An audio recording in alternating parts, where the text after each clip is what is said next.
Can we all see my screen?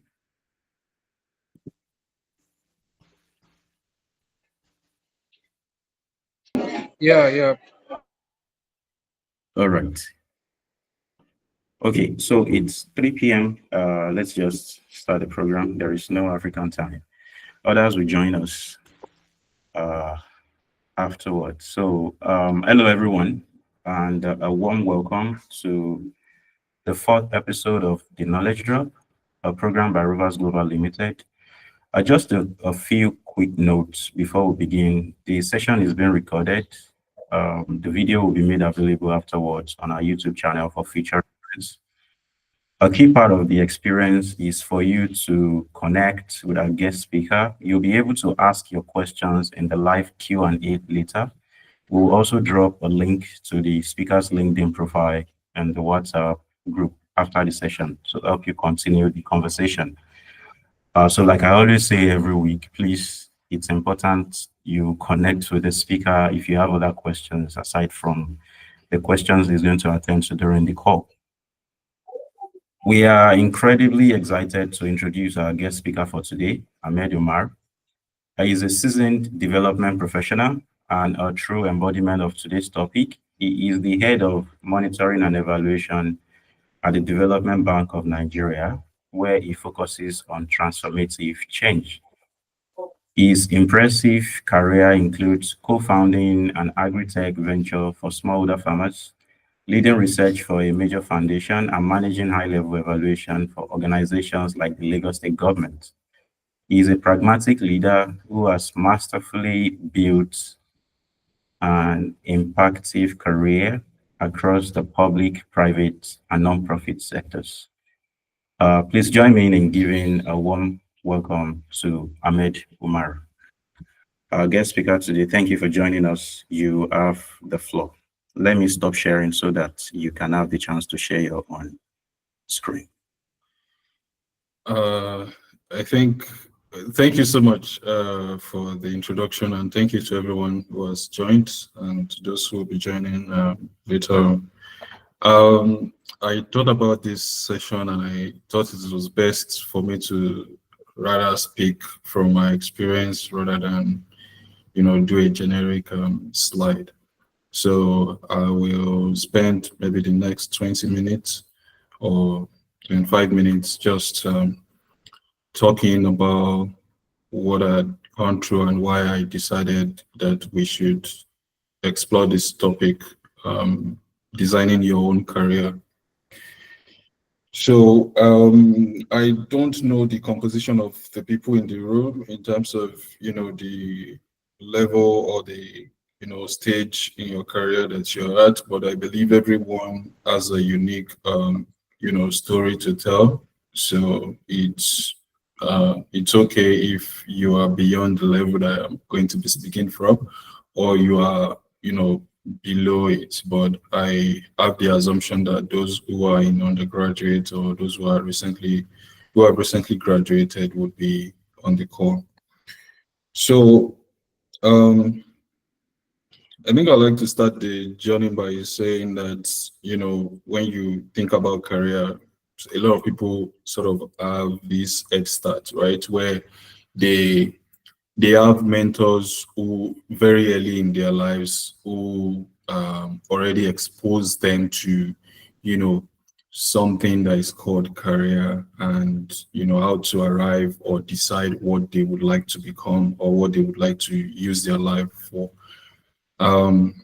Not a lot of us have that. So, and, for me, I didn't have that.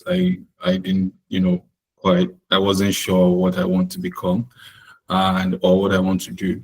So I didn't pay attention to what a career or whatever it is.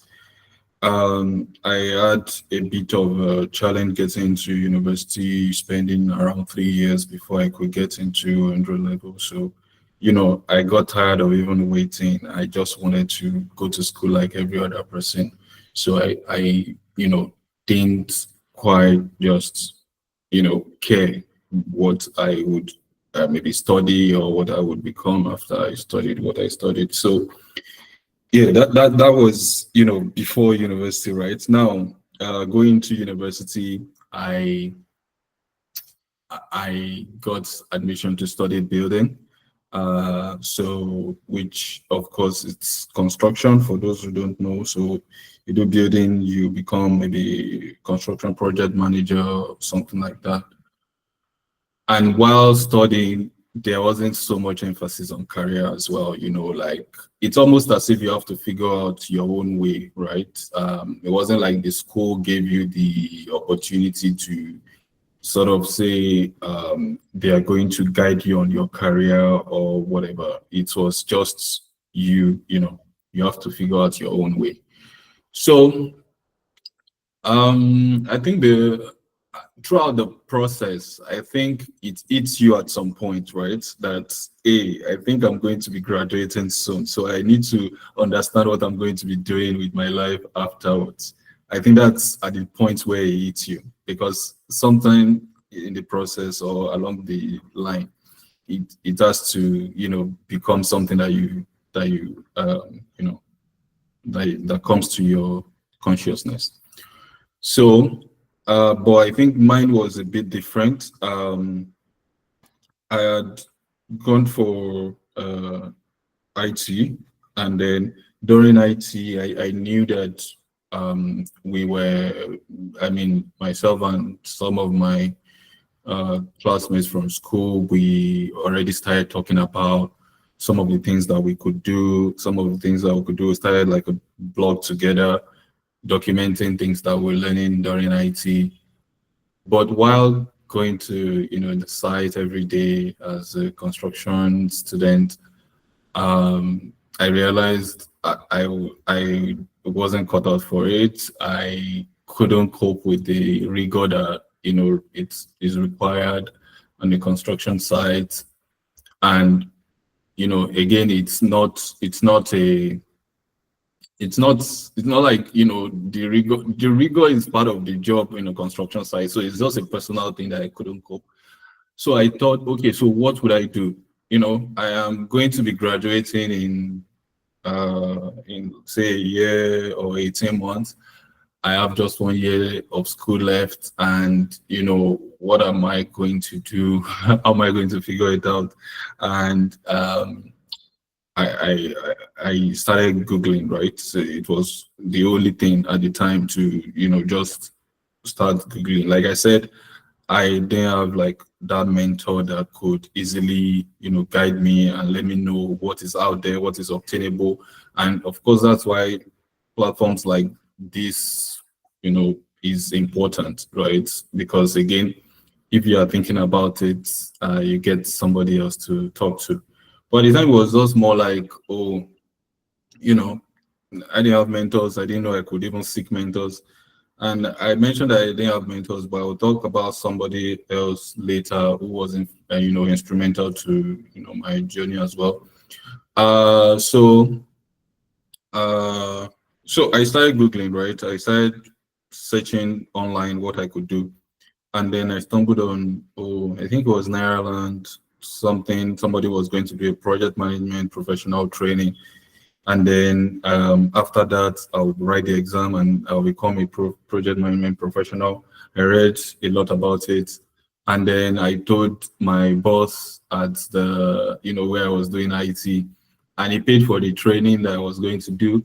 And then I finished and then, told my dad, hey, my boss paid for training, so I want to write the exam, this amount. And then, he paid for it and I studied, I think for like 3 months after, because I was so scared to fail, because it was like my ticket. It was like the only thing that I had then, because I knew that I was not like a high flying student. I knew if I started competing with other students who were like, they have like the good GPA and all those things, I wouldn't be able to compete. And more so because I just didn't have like a lot of interest or the ability to cope with the rigor that is required. So I put my all in that, my last chance, my PMP. I had to get it. So I mean, fortunately, I got it. I studied and I was lucky to pass. And then I got the PMP, and that was the start of my career, really, because when I started applying to, okay, so before my final exams, I started, sending out applications. And again, it just shows that, sometimes proactiveness also helps, right? You want to be proactive. You don't have to wait until you need it. So I thought, okay, like maybe 2 months or 3 months to my final exams, or 3 months to the end of the entire program, including project defense. What would I do? So, but I told you that I wasn't a high flying student. I, didn't have like all the other things academically that I could put in the face of an employer. So I didn't apply through, company application, or, like maybe careers or whatever. I identified my friends who were more enlightened than me, who had done things that just basically your friends that you look up to. So I started checking out their Facebook pages and their friends, right? Because it just occurred to me that if you are more enlightened than me, the kind of friends that you have on Facebook, for instance, would be those who are influential. So instead of asking them directly, I started going to their Facebook. So friends of friends, I started checking, and then I'll check their profile. What are they posting about? What are they doing? Where are they working? What have they done? And then I'll send a friend request.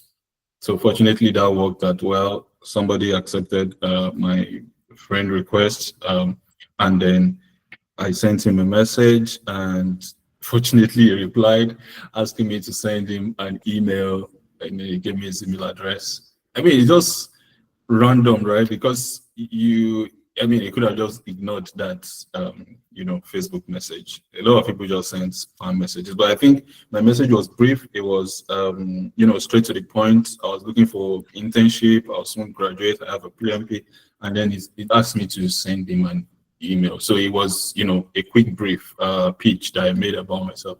So I sent the email attaching my PMP certificate, and since then I had not applied to like the job or any job passively, just saying that, oh, I studied building, or I am a graduate of building. It's always been, I diverted the whole attention to, okay, I am a project management professional. So everyone, before they asked me any other thing, they already knew that I have this certification, which was, really, really in demand, still very in demand. So yeah, and then I sent him an email, and he said, okay, I was going to ask my partners if we are considering, internship opportunities at the moment. I should check back in May. May was the time when I was going to leave school, like wrap up project defense, and then just at the time, just leave school because you are done, right? So, and then in May, I checked back. Guess what time I checked back in May? Early May. The 1st of May by 12 midnight, I sent an email asking, oh, he said I should check back. I know. And then they set up an interview for me. And then I went to the interview, and I didn't hear from them for, maybe 6 months after, until like September of that year. And I, like, what did I do? In between there, I attended like an interview on the construction sites, and they said, oh, they needed experience, but I would like to get experience. I just finished. So, but anyway, I think even when I think about the interview, I just thought that, okay, maybe I wasn't just meant to be in the construction industry, So I I think one day I just checked my email, and I saw that, even on my CV, I had mistakenly added another extra number to my phone number. So, they sent me an email from this company where I had interviewed, and then they're asking me, oh, we tried to reach you, but your number at 12 digits instead of 11. Can you, get back to us with the right number. At some point, I knew that I was maybe lucky because, of course, a lot of people would have said, "Oh, this kind of error, this guy can't be detailed, can't be detail oriented, maybe you can't even trust him with your documents or things like that." But they gave me the chance, right? So, as I'm speaking now, of course, some things that happened. A lot of people just giving you chances, right? A lot of people, like I've mentioned, the person who literally paid for the training because I just mentioned it to him. That was my boss during IT. My dad who paid for the exam that I did. The person who accepted my friend request and responded to my message, and then of course because it was somebody else that interviewed me, right? So the other person who was my first boss who interviewed me and saw that I had like 12 digits phone number and they trying to reach me in my phone number and everything, and somehow they just gave me those chances. So a part of it is, or a big part of it is just doing some things randomly and hoping that it works out. And then of course a lot of people giving you just those chances. So I think that's a big part of the whole journey. So now I was given the opportunity to come in. I made a phone call. I sent the right number. And I told them, hey, I'm still looking for this opportunity. And then I got a phone call. I had like another 40 minutes phone call asking me about some things, project management wise, just to be sure that, okay, they can hire me. And then I got the internship and, that was the start of my career. I think from that point, a big part of it, in fact, I think also in this whole journey, you should identify where you give yourself some credit. A big part of it from that point is just me holding on to the chance that I've been given, right? Because I outwork every other person in my own space. In that space, I try to make sure that I give my best, I do my best. It's not a matter of say eye service or something because it doesn't work in the long run. What worked that I can point to is me going the extra mile, knowing everything that is there to know to the best of my abilities at the time. Doing things I wouldn't do now, like closing very late, like just spending extra hours reading a lot of different things that would help me because I felt at some point that I wasn't even good enough. They just took a chance on me and I needed to prove myself. So it was important that I go the extra mile to prove to them that I was good enough. Sorry, just give me a second.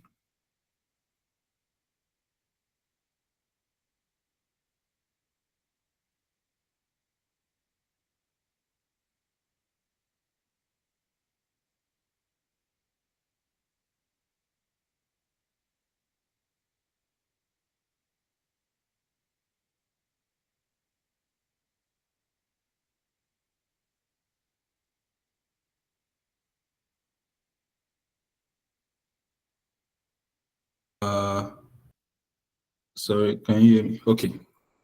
All right. So yeah, I mean, I haven't done that. I think from there, I started as a project intern. I literally spent the next 6 months doing a lot of research, a lot of things that exposed me. But before I even go further, right, there are some things that you do for those that might be undergraduate students on the call. There are some things that you also do like during your undergraduate that also helps, right? I think at some point, um, you know, that was why I said it would, just come to your consciousness that, hey, what are we going to be doing when we graduate, or what am I going to be doing when I graduate? So myself and a couple of friends figured out that there are opportunities that we could, just take advantage of. Maybe some school trainings, seminars, people that are coming to school to come and tell you about career. Those things are very important. If maybe not for the actual maybe certificate of participation that they will give you, but for the exposure, for your mind, for those, especially for those that are not studying in the cities, right? You are, say, for instance, studying in OAU, IFE, where opportunities for exposure is limited, except they bring it into your school. But if you are studying like Lagos, for instance, you could, of course, go out of school, go and attend some programs, and So we found that even some of our friends from school were going as far as Lagos for weekend programs, but the level of exposure or thinking at the time, especially for me, did not get to that point of knowing that, oh, I could even leave school and go and attend something in Lagos and use it to at least build up myself before I require those things for my career. So, but within the limited ones that we had, participated in competitions, at the time, participated in all those 1 day, 2 day workshops, seminars, just listening to people talk, because it helps. In the absence of a standard, what's it called now? Like a mentor, somebody that, knows a lot about a lot of things going on in the industry or in this,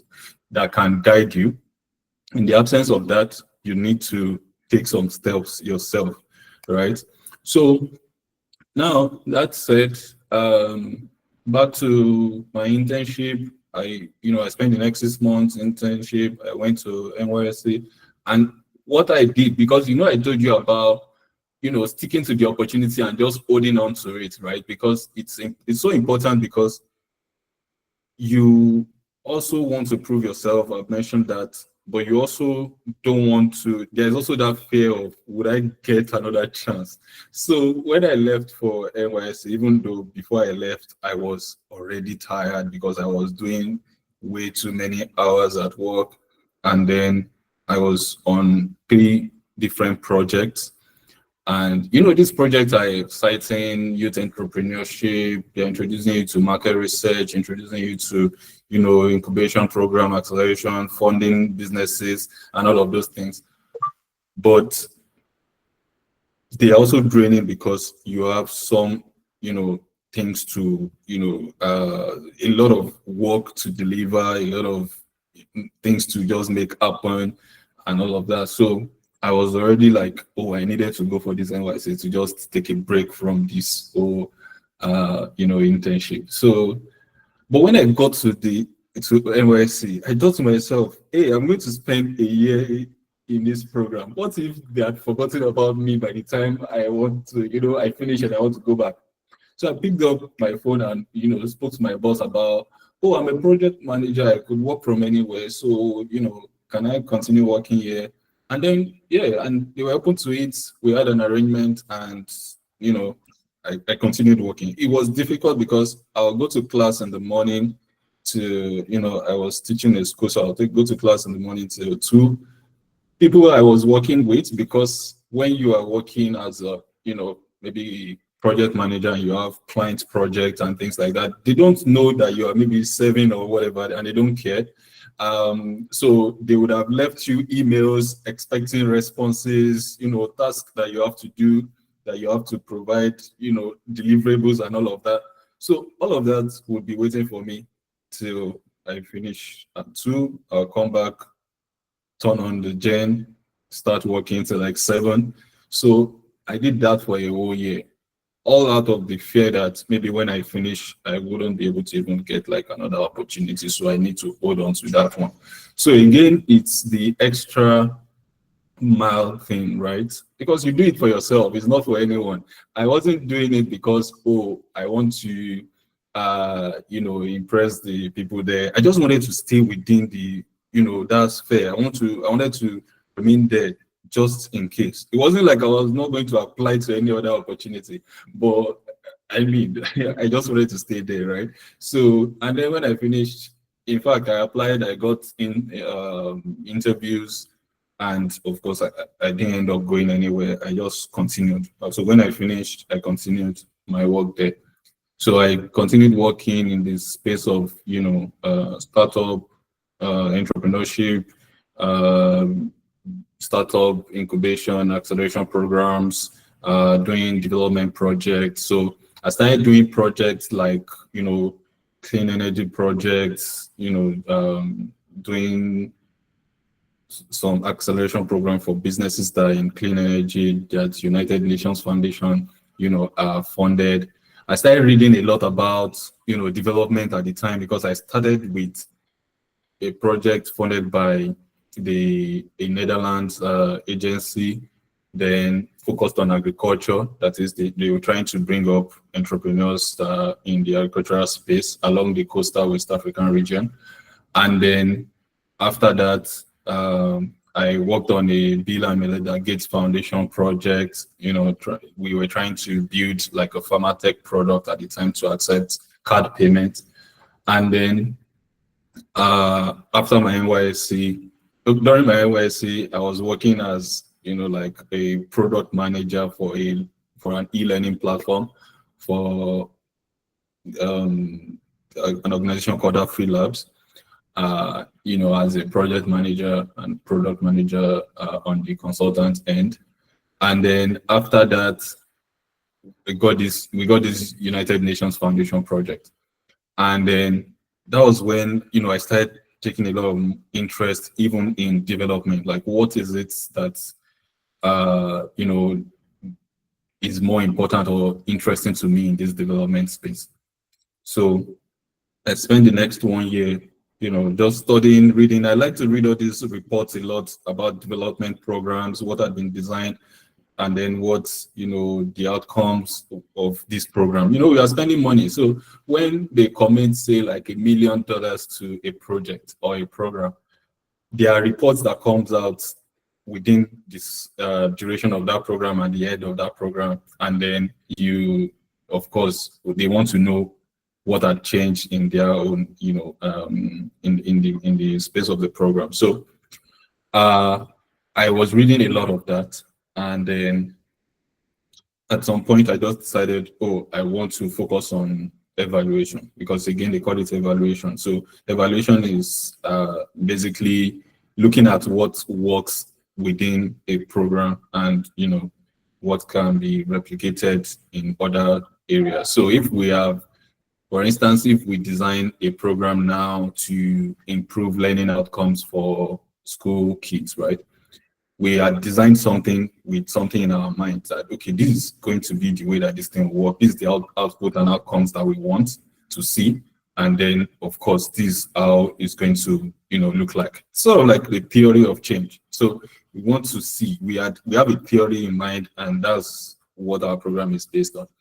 So, but while that has been designed on paper, there needs to be an evaluation of that program to tell us if this thing actually works. If it works, what are those things that worked? What are those things that are not working? And then what can we, do to improve it? And then what can we do, or what can we replicate in other, areas? So it's just sort of like an interesting concept to me. And then I started reading about it. So sorry, somebody needs my attention again. Just 1 second, please.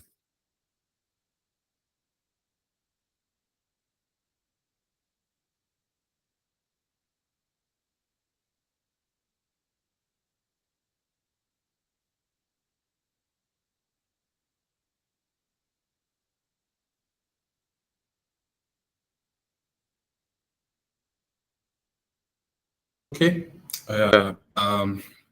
So I started reading about that, and it's important to mention that it was because I took interest in it, was why I started my journey as a monitoring and evaluation specialist.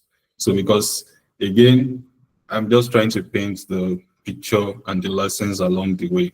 Even though before this call, I had just thought about it. What would be best to do? Get a couple of things that people had written about designing your career and put it on a slide, or talk about my own career and take the lessons from there, and I just choose the letter.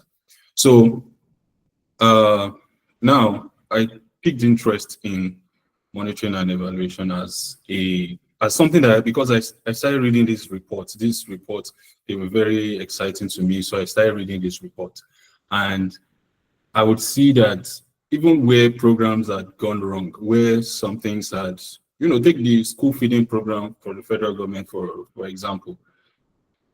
Well-intended program, we want more kids to stay in school, we want this to happen, we want that to happen.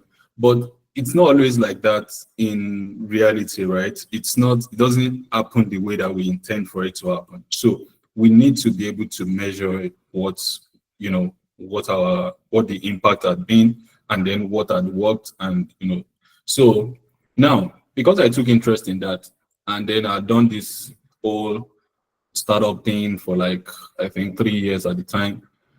I thought, okay, um, my new thing is going to be this monitoring and evaluation. So I was able to convince the management of the organization to set up a monitoring and evaluation business unit that was going to drive it. So again, designing your own career, right? So I was able to make a business case for it, that this thing, we can be doing it for other organizations. And that is something that I had no certification in, no education in. It was just the fact that I could read about it, I could put some things together, and then I could convince people that, hey, I want to really do this thing. So, and yeah, they were open to it.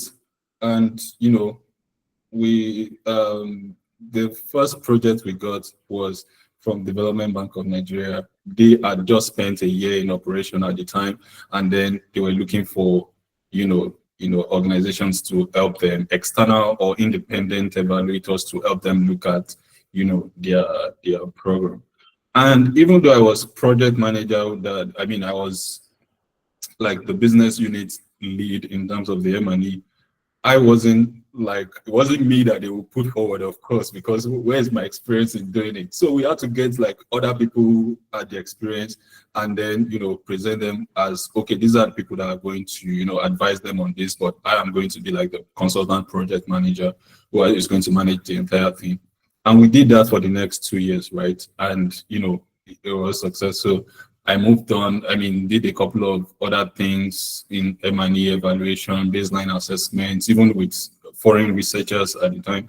And then I moved on to an Access Bank Foundation, where I went to be team lead M&E. Just look at it. It was basically just taking a chance on myself at the time to say, hey, this is what I want to do. And I was able to convince, through, just making a good business case, to convince them that, hey, set this thing up, I'm going to drive it. And then, of course, you can look for the business, for the implementation. We are going to make sure that we implement. And then, of course, I went to the foundation. They were looking for a team lead, M&E. I moved there, and then I spent the next, 11 months there, and advising grantees on, M&E, working with like the 3 different organizations on their M&E and all of that.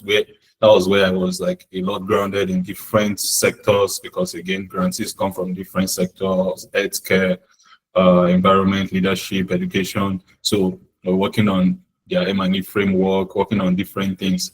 And all this working on that I'm talking about is me literally reading, and then of course teaching them what I read, basically. So again, it's something that you do like that I did like on the go. And then I got another opportunity to, go and start something else at another foundation. And then I did that. And maybe 2 years after, I joined the Development Bank of Nigeria, where I now head the monitoring and evaluation unit under the Office of the Chief Economist, where we, work with banks to extend credit to MSMEs across the country. So I guess that's the gist from my end. It's literally some of the lessons that I want to pick out from there from the beginning. I mentioned earlier that there's a lot of luck in the whole thing. There is, a lot of, people just giving me chances, like I mentioned, the people who paid for my exam, my training, my exams. Somebody who doesn't know me from anywhere but responded to my, message, and the interview that I got. I feel like that's the simplest interview that I've ever gotten. Like, it was like literally the easiest, and it was the most transformative one. And then yes, also taking a big chance on myself. Like, I'm not going to allow this to fail. I outworked. In fact, every time I make sure that I I was so critical with myself. Like I didn't give any chance for anything to slip up and all of that. Even though I made mistakes, even though my boss would literally sit down beside me and correct my emails, but I still make sure that I just make sure that I try and try and try. So, and then of course I took the opportunity, just followed my instinct to say, hey, I'm not going to allow this opportunity to slip up, because you don't know what happens within a year that you are away from a place. If you maybe you had gone to study or you had gone for service or whatever, you had left them for a year. I mean, a lot of things could have gone, and you won't be part of it and all of that. But because I was still within the space, I feel like I was one of the first to work remotely, if you were thinking about it that way around that time. And because I just proposed it, and somebody was open to it. So again, also ask for what you want, because that's something that I did there. Um, and then of course working for the first 3 years, and then thinking, okay, this is something that is of a new interest to me, and I'm going to design my career around it. And I was able to make a good business case, and then of course they accepted. Also again, asking for what you want, again with a good putting your skills, your uh, what you had read. One thing is that nobody knows everything. Even all the bosses and everybody that is up there and everything, they have their lives, they have things going on. So they don't really, pay attention to a lot of different things. They have gone through their own phase of trying to learn everything or learn a lot of things. So you introducing them to these things and, bringing them up to speed and showing them what is possible is also part of building your career, right? So again, that was something that, I did. And of course, I guess that's the so I said 20 minutes, but it's 37 minutes. No, maybe we took about some extra minutes for introduction. So maybe I've gone over for like 10 minutes, but I can take questions now. Thank you so much. Right. Thank you, Ahmed, for that lovely presentation. I actually love the fact that you, had to choose telling us your story from the depth of your heart to, presenting slides. I love that. And I love how you have laid out flat your journey since days of your internship. That's really lovely. Right. We'll take questions now, but before we do that, I would like to tell the participants or those of us that are just joining us for the first time that there is a platform called Candid. Some of us have taken a quiz there after each session, but we will not be having a follow-up quiz for this session this week. You can check Candid out on candid.com. It's the first Nigeria free-to-play quiz platform. You can win a bunch of Naira on the platform for your recharge cards. Just some trivia questions to answer in just 3 minutes. You can win up to 500 Naira, 1,000 in one session. So check it out, candid.com. It's very simple to search. Kandrit is candid.com. So check it out. Aroas Global Limited is the official PMC for Candid. So that will be that on that. I will want people to ask questions because this is a very sensitive topic.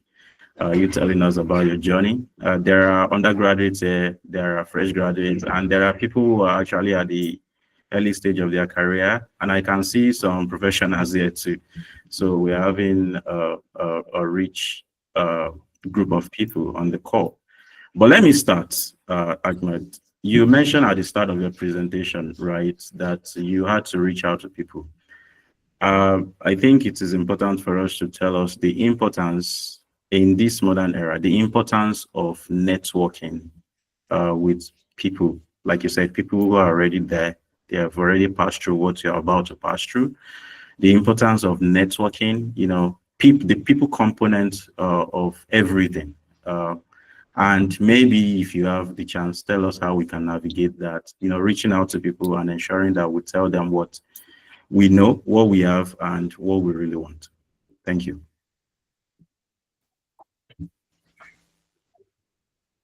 Uh, did you ask the importance of networking? Because I think the line was breaking from my end. Yes, please. That was my question. Okay. Yes, I mean, because networking is I think in my own case was something that I did passively, and because networking, as we say it, or maybe as popularly perceived, is is something that a lot of people struggle with. I mean, even myself. When you go to like an event and people want to meet the most interesting person that they have seen elsewhere, maybe on social media, right? Or this founder who had raised a lot of money is talking to people they want to meet, they want to be able to talk.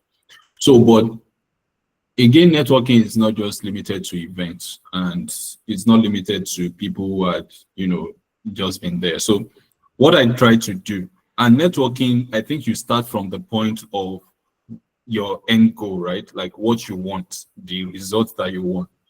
For me, what I wanted was I was looking for somebody who would give me an opportunity for an internship.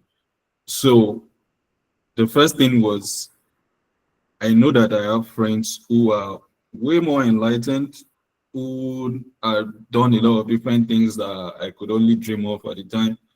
And then I, started checking their friends of friends, right?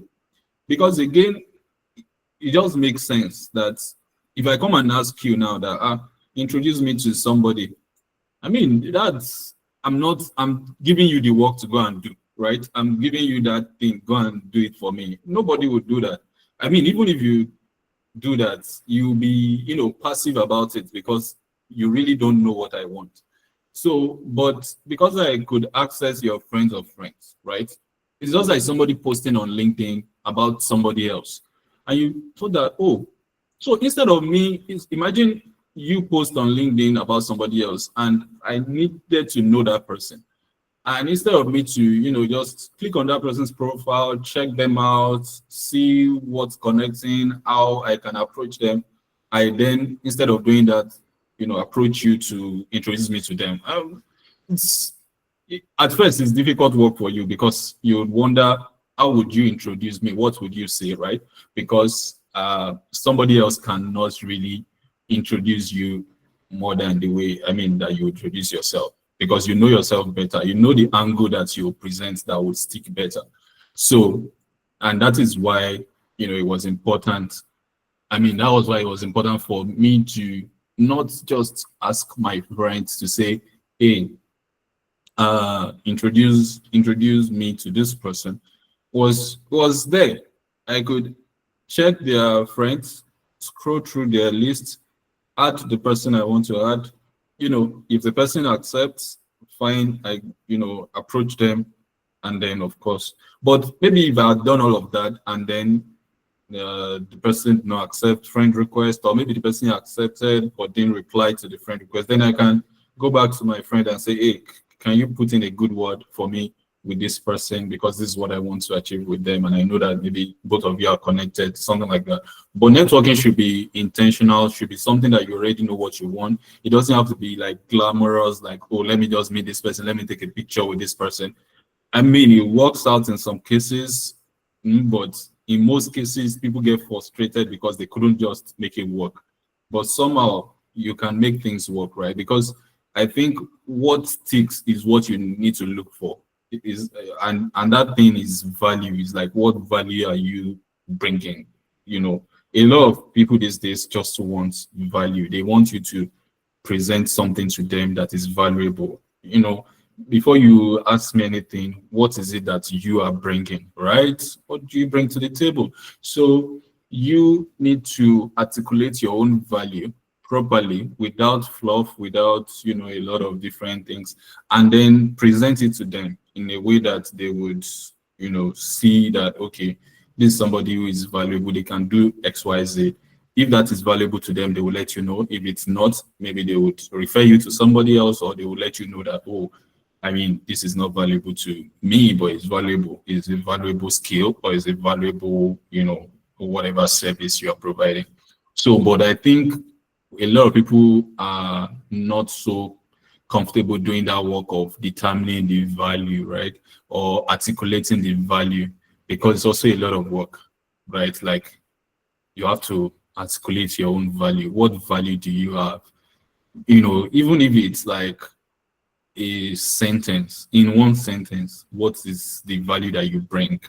That is not vague, right? That is not like, oh, I am the best in this thing. How are you the best, right? So again, you need to articulate your value, something that makes you stand out, and you shoot that to the person that you want.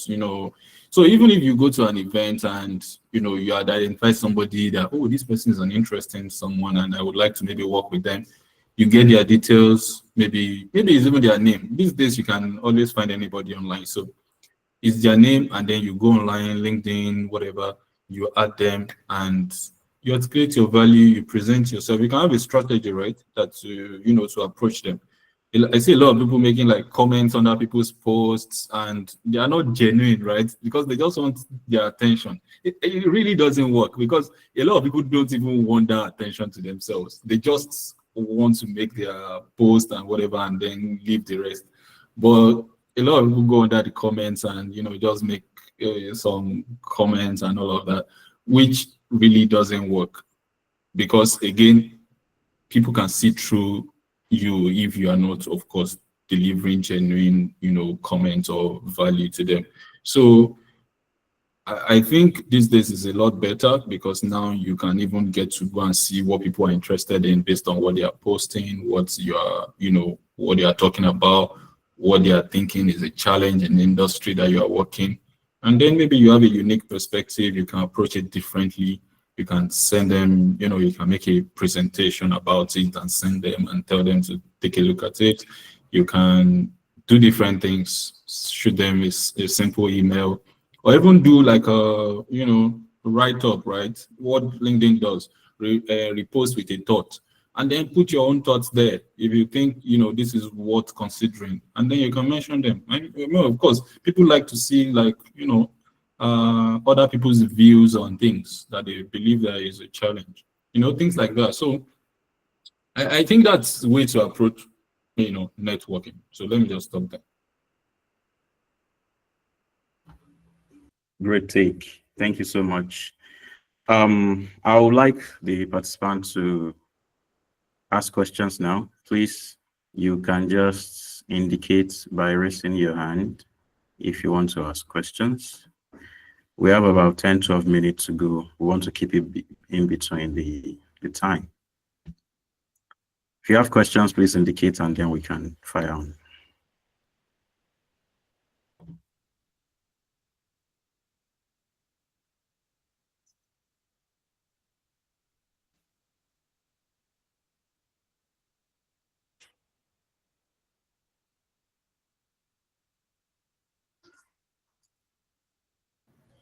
So when there are no questions, it's either I have been exceptionally clear, or I have possibly not delivered, so much value to people listening today. So again, it's either of the two. So, but I think if you are listening, I want to believe that there is maybe one or two lessons that you have picked.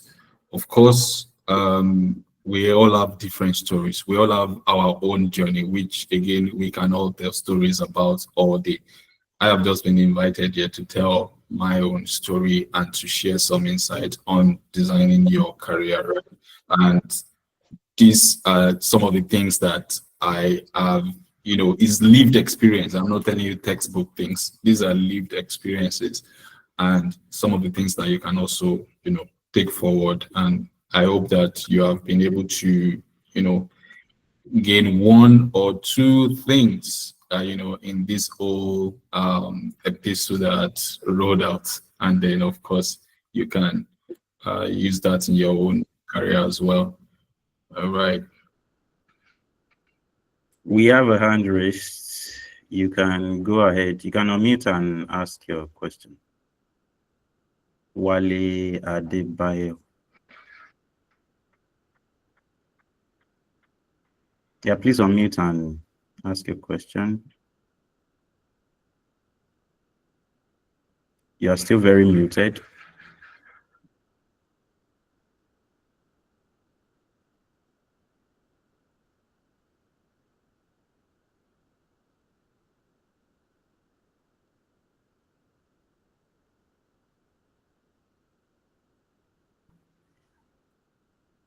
I will have the link of the guest speaker dropped on the WhatsApp group for anyone who has one or two questions to ask. Possibly the questions are not coming now, or we have not prepared. Ahmed, you're on the call. Who else is Muhammad on the call? I expect the two of you to ask questions, but you can drop your questions later on the group. I'll forward it to the speaker or link up with him directly on LinkedIn for your questions. Right. I think So I think if maybe you I have need a, to put my I think LinkedIn here because we can chat later. Ahmad has a question. You can unmute and ask a question. All right. Good afternoon, sir. Good afternoon.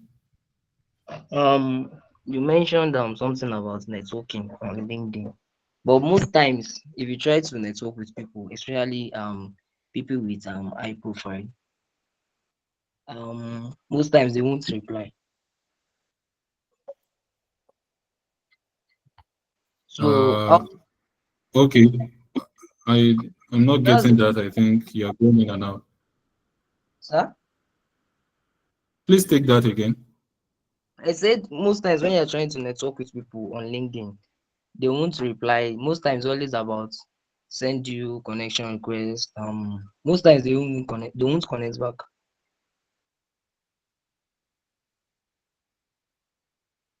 Okay. I mean, I think network is failing, but what I heard you say is that whenever you try to network with high profile people, they won't connect.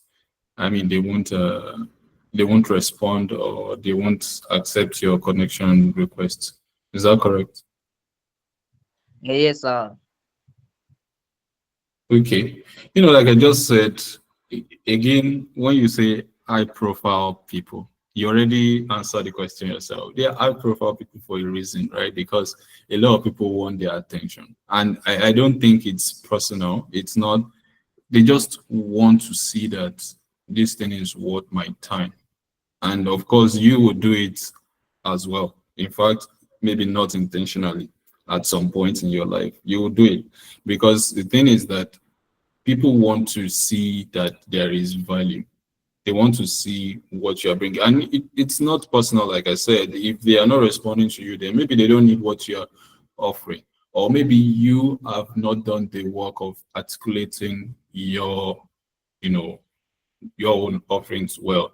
Again, people check your profile, right? They want to see what you are up to. If I want to connect with somebody I have to be intentional. If I want to connect with somebody I'm thinking, oh, I want to really maybe work with someone, right? I can take 3 months, 6 months, or even a year to prepare myself to be in the kind of space that they are, or. So, and then I would maybe that means I am constantly following them, reading about how they are, what they are posting, things that they consider a challenge, things that they consider what discussing. I am reading through, through that I understand them. And then of course maybe I'm dropping like some comments or I am, just making a reflection. I don't even have to drop any comment. I can just like and pass, but it means that I have an agenda to, understand them well enough before I approach them. Sometimes people that you even consider that they are high profile and they could do something with you, Now you see, I did not say do something for you, because do something for you is one-sided, and a lot of people don't do that, right? But do something with you is, they are often not even the people that you would need, because their own mind is elsewhere. So you focus on building your own self, building your own brand, or your, your own career, whatever it is, building your own thought leadership by, articulating your posting about something that you care about, that you feel, and then those people would come. They would be the one sending you friend requests and all of that, and then you would be able to interact. Or even if at the end of the day you now see someone who, oh, this person, we should work together, and you send them friend request, they will look at who is sending me a friend request, and then you, of course, they would, connect. I have pending friend request, right? But I think over like 2 weeks now, I've had people send me friend requests that they don't even have anything on their profile. Of course, I wouldn't accept that, because of, why am I adding numbers? They don't have anything on their profile. They don't have more than their names. Some people have more than their names, but they don't have any other thing. I don't know who they are, right? For what it's worth, they could be robots.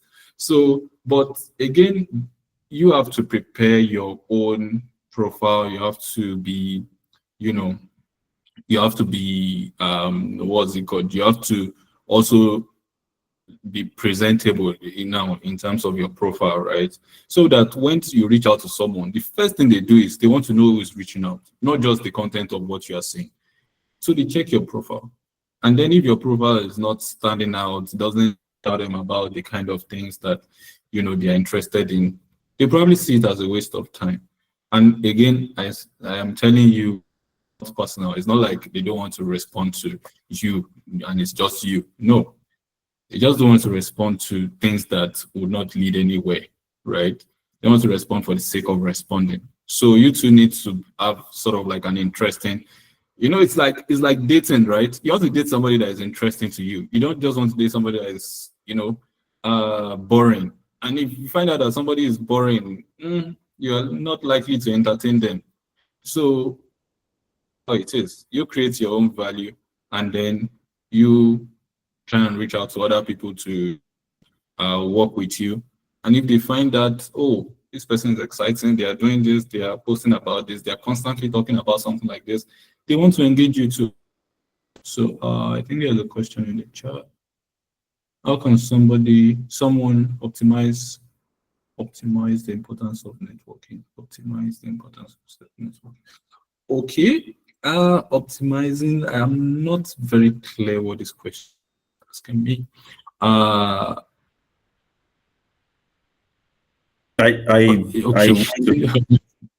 What do I you say? want to I want to believe you already answered that question. I believe Okay, then maybe I already answered the question in my explanation.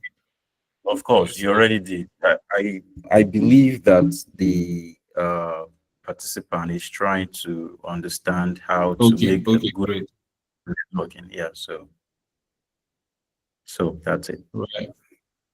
Yeah. All right. Do we have other questions? It's 2 minutes to 4 p.m. That's just perfect.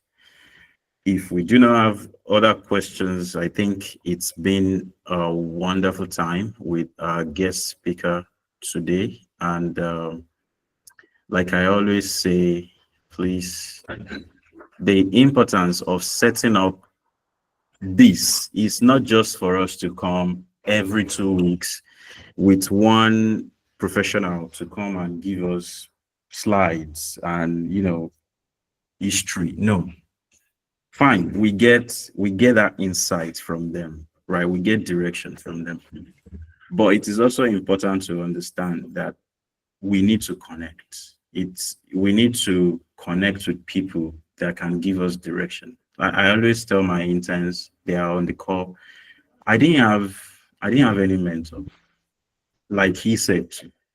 I didn't have anybody to show me. See, some people were even like lucky to have that in their family, maybe an uncle I didn't have anybody like that. So I was my own mentor, and that is actually not good for your career. Truth be told, it is not. It's not everyone that could navigate what our guest speaker did, right? You don't just come up with. You have to be a very extremely brilliant, very conscious person to have come up with that strategy. Right. So it is important for us to network with our guest speakers. We've had four now.